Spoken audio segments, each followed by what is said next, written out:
अपनी क्षमता पहचानो। एक गांव में एक आलसी आदमी रहता था। वह कुछ काम धाम नहीं करता था। बस दिन भर निठल्ला बैठकर सोचता रहता था कि किसी तरह कुछ खाने को मिल जाए। एक दिन वह यूं ही घूमते घूमते आम के एक बाग में पहुंच गया। वहां रसीले आमों से लदे कई पेड़ थे। रसीले आम देख उसके मुंह में पानी आ गया और आम तोड़ने वह एक पेड़ पर चढ़ गया। लेकिन जैसे ही वह पेड़ पर चढ़ा, बाग का मालिक वहां आ पहुंचा। बाग के मालिक को देख आलसी आदमी डर गया और जैसे तैसे पेड़ से उतरकर वहां से भाग खड़ा हुआ।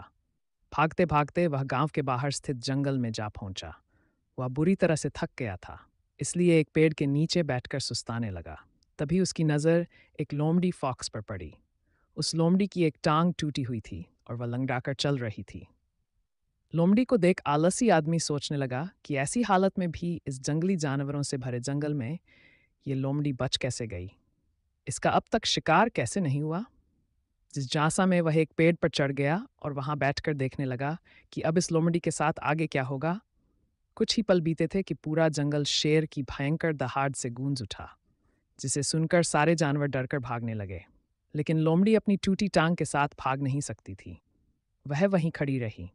शेर लोमड़ी के पास आने लगा। आलसी आदमी ने सोचा कि अब शेर लोमड़ी को मारकर खा जाएगा, लेकिन आगे जो हुआ वह कुछ अजीब था। शेर लोमड़ी के पास पहुंचकर खड़ा हो गया। उसके मुंह में मांस का एक टुकड़ा था, जिसे उसने लोमड़ी के सामने गिरा दिया।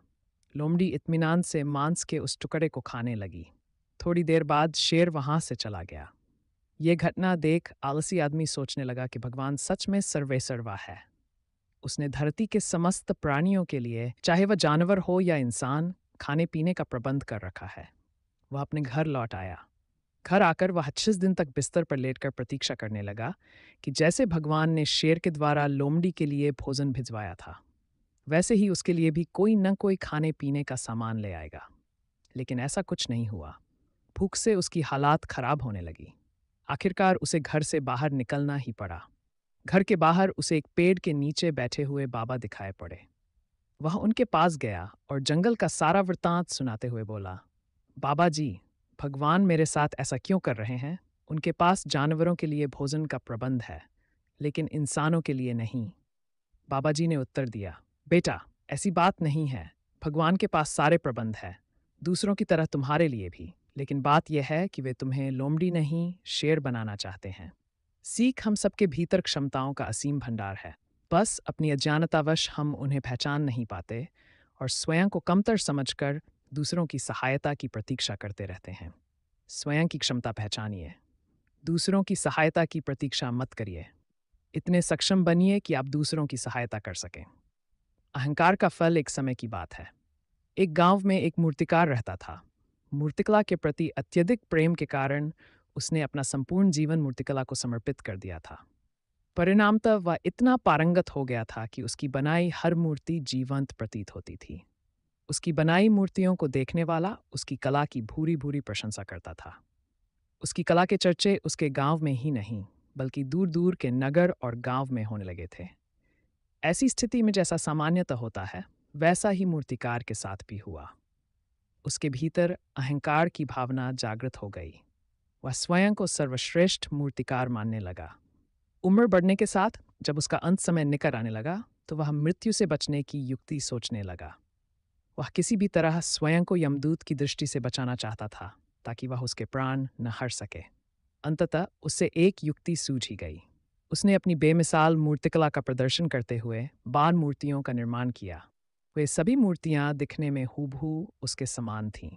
निर्मित होने के पश्चात सभी मूर्तियां इतनी जीवंत प्रतीत होने लगी कि मूर्तियों और मूर्तिकार में कोई अंतर ही ना रहा। मूर्तिकार उन मूर्तियों के मध्य जाकर बैठ गया। युक्तिनुसार यमदूत का उसे इन मूर्तियों के मध्य पहचान पाना असंभव था। उसकी युक्ति कारगर भी सिद्ध हुई। जब यमदूत उसके प्राण हरने आया, तो फिर एक सरीकी मूर्तियों को देख चकित रह गया।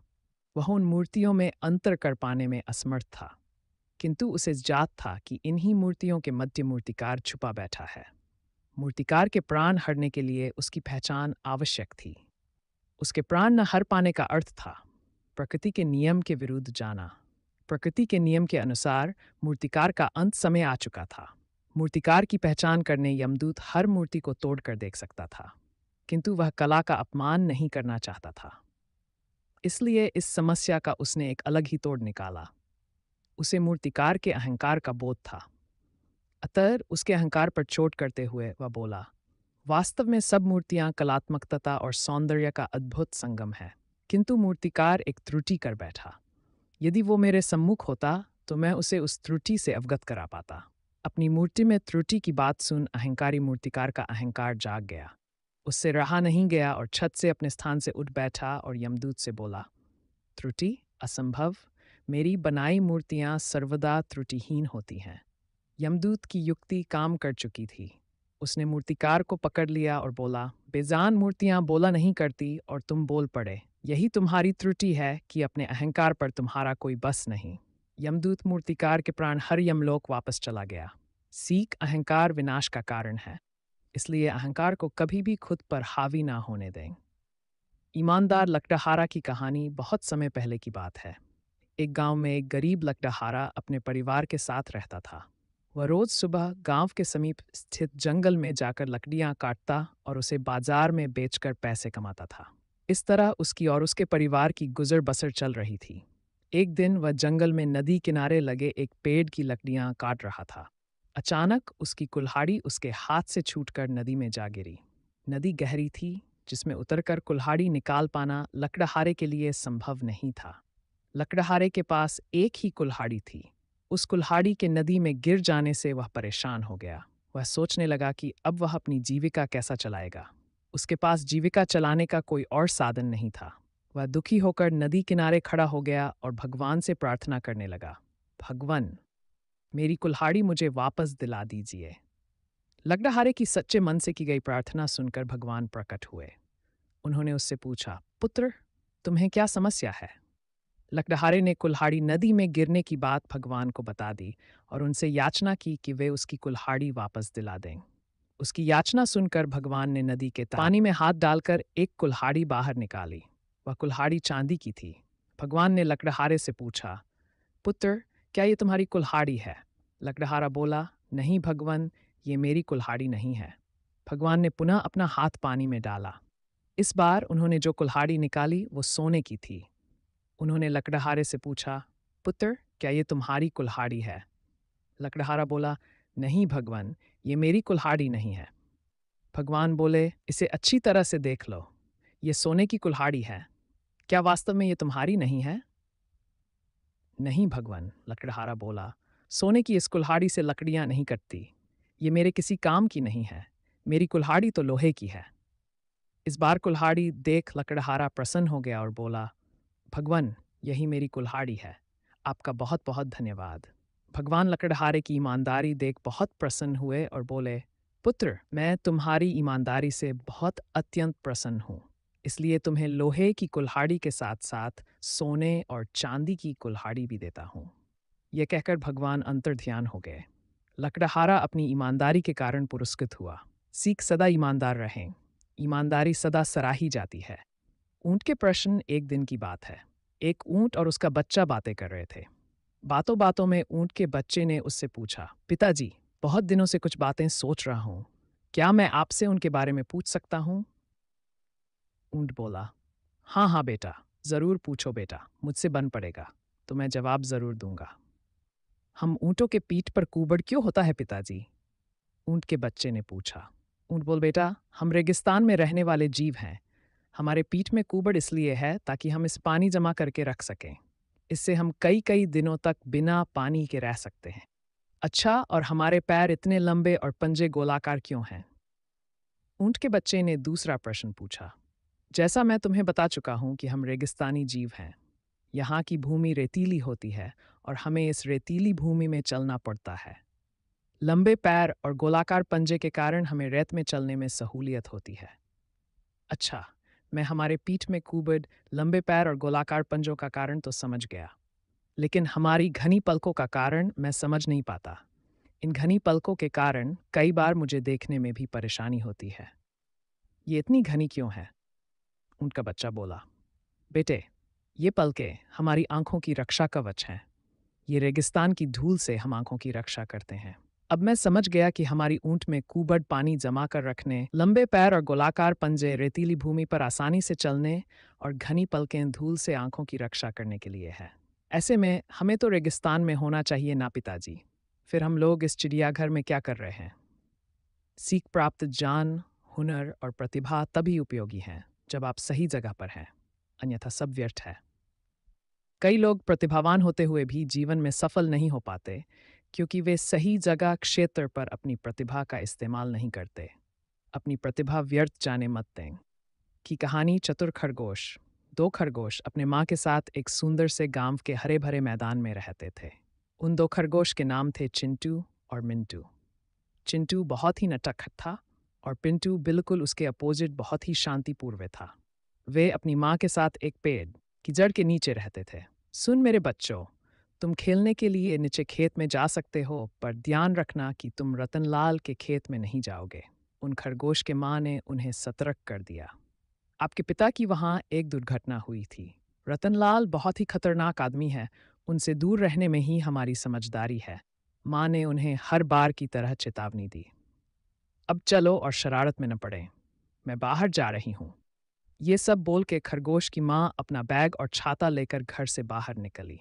मिंटू, जो एक होशियार और समझदार खरगोश था, उसने बाजू वाले खेत में जाने का फैसला किया। चिंटू ने मिंटू के साथ जाने से इनकार कर दिया और वह दौड़ के रतनलाल के बगीचे में चला गया। रतनलाल का बगीचा बहुत ही बड़ा, सुंदर और फल सब्जी से भरा हुआ था। रतनलाल के बगीचे में आसानी से खाने को मिलता था। चिंटू खरगोश ने बहुत ही सब्जी और फल खाया। बहुत ही खाने के बाद चिंटू के पेट में दर्द होने लगा। फिर भी वह उसकी परवाह करता लालच के कारण खाता ही चला गया। चिंटू गाजर खाते, तभी उसे रतनलाल पौधों को पानी देता दिख गया। वह सावधानी से पीछे जाने लगा। तभी रतनलाल की नज़र चिंटू खरगोश पर पड़ी। रतनलाल पानी का पाइप वहीं छोड़ के चिंटू पीछे गुस्से से भागने लगा। खरगोश अब बहुत ही डरा हुआ था। अब वह पूरे बगीचे में भाग रहा था। डर के कारण वह गेट के पीछे का रास्ता भी भूल गया था और डर के मारे भागते वक्त उसने अपने दोनों जूते भी खो दिए थे। बिना जूते से वह जोर से भागने लगा। चिंटू भगते हुए के रतनलाल की गैराज में जाके छुप गया। खरगोश बहुत देर से दिखाई न देने के कारण रतनलाल गुस्से से अंदर जाके छड़ी लेकर आया। रतनलाल बहुत ही निश्चित था कि वह खरगोश अपने ही बगीचे में छुपा हुआ है। वह बगीचे में ध्यान से देखने लगा। तभी चिंटू गलती से चीखा। आवाज आने से रतनलाल मुड़ गया और आवाज की तरफ भागने लगा। रतनलाल को आते देखकर चिंटू ने जल्दी से गैराज की खिड़की से कूद गया, जो कि बहुत ही छोटा था, जिसे रतनलाल नहीं जा सका। अब रतनलाल बहुत ही थक गया था। उसकी उम्र के कारण रतनलाल को सांस लेने में तकलीफ हो रही थी और उसका शरीर थोड़ा बहुत कांप भी रहा था। रतनलाल गेट पे पहरा देकर वहीं पे बैठ गया। चिंटू को दूसरे गेट से बाहर निकल के लिए रास्ता खुला था, पर उसे जाने के लिए रतनलाल के पास से जाना पड़ता था। पर अब उसके पास एक ही मौका रतनलाल के पास से गुजर जाना, और चिंटू ने वह मौका नहीं छोड़ा। रतनलाल को बड़ी मुश्किल से चकमा देकर चिंटू रोते हुए बगीचे से बाहर निकल गया। आज चिंटू गोश ने अपनी जान बचा ली थी और सबसे महत्वपूर्ण सबक सीख लिया था। कुएं में मेंढक की प्रेरणादायक कहानी। एक विशाल समुद्र में एक मेंढक रहा था। एक दिन वह समुद्र से बाहर निकला और फुदक फुदक कर इधर उधर घूमने लगा। घूमते घूमते वह बहुत दूर निकल आया। उसने जंगल पार किया। जंगल पार करते ही उसे एक कुआं नजर आया। वह कुएं की मुंडे पर चढ़ गया और अंदर झांक कर देखा। उसे कुछ मेंढक कुएं में नजर आए। उसने मिलने के लिए वह फौरन कुएं में कूद गया। कुएं के पानी में जाकर वो मेंढकों से मिला। वे उसे अपने सरदार के पास ले गए। मेंढकों के सरदार ने उससे पूछा, तुम कहाँ से आए हो? समुद्री मेंढक ने उत्तर दिया, मैं समुद्र से आया हूँ। कुएं में रहने वाले मेंढकों ने कभी समुद्र नहीं देखा था। वे सब आपस में खुसर फुसुर करने लगे। मेंढकों के सरदार को भी कुछ समझ नहीं आया। उसने पूछा, यह समुद्र क्या होता है? समुद्री मेंढक ने बताया, वह स्थान जहाँ पानी ही पानी है, मैं वहीं रहता था, घूमता हुआ यहाँ आ गया। मेंढकों के सरदार ने उत्सुकता से पूछा, कितना बड़ा होता है समुद्र? समुद्री मेंढक ने उत्तर दिया, बहुत बड़ा, बहुत ही बड़ा, जिसका अंदाजा लगा पाना बहुत मुश्किल है। मेंढकों का सरदार कुएं के 1/3 भाग तक उछलकर बोला, इतना बड़ा? नहीं, इससे भी बड़ा। समुद्री मेंढक ने जवाब दिया। मेंढकों का सरदार और उछला और उसने आधा कुआं तय कर लिया। फिर पूछा, इतना बड़ा? नहीं, इससे भी बड़ा, समुद्री मेंढक बोला। फिर मेंढकों के सरदार ने उछलकर पूरे कुएं की ऊंचाई नाप दी और पूछा, इतना बड़ा? समुद्री मेंढक ने हंसते हुए जवाब दिया, इससे कहीं बड़ा, जिसका अंदाजा ही नहीं लगाया जा सकता। ना मेंढक का सरदार और ना उसके समूह के मेंढक कभी कुएं से बाहर निकले थे। कुआन ही उनकी दुनिया थी। उन्हें समुद्री मेंढक की बात पर यकीन ही नहीं हुआ। मेंढक का सरदार कुछ देर तक चुप रहा, तो समूह में से एक मेंढक बोला, सरदार ये झूठ बोल रहा है। हमारे कुएं से विशाल जगह कोई हो ही नहीं सकती। ऐसे झूठे मक्कार मेंढक को हम अपने साथ नहीं रख सकते। इसे यहाँ से भगाए। उसकी देखा देखी समूह के अन्य मेंढक भी चिल्लाने लगे, इस मेंढक को यहाँ से निकालिए, इस मेंढक को यहाँ से भगाइए। मेंढकों के सरदार को भी आखिर उन लोगों की बात सही लगी। उसने आदेश दिया कि इस झूठे दगाबाज मेंढक को यहाँ से भगा दिया जाए। सबने मिलकर समुद्री मेंढक को कुएं से बाहर निकाल दिया। सीख जीवन में अक्सर ऐसा ही होता है। जिस चीज़ को हमने कभी ना देखा हो, उस पर विश्वास करना मुश्किल है। जो काम जीवन में कभी ना किया हो, उसमें सफल होने पाने का विश्वास होना मुश्किल है। यदि हमने संकुचित बुद्धि से सोचा तो कुएं में ही रह जाएंगे, अर्थात जीवन के संकुचित दायरे में ही सिमट कर रह जाएंगे। जीवन में प्रगति करना है तो सबसे पहले अपनी सोच को विस्तारित करना होगा। सारी बातों के बारे में विस्तार पूर्वक जानकर निर्णय लेना होगा और जीवन की असीमित संभावनाओं के बारे में विचार करना होगा। तब ही हम उस दिशा में कार्य कर पाएंगे और सफलता के नए आयामों को छू पाएंगे।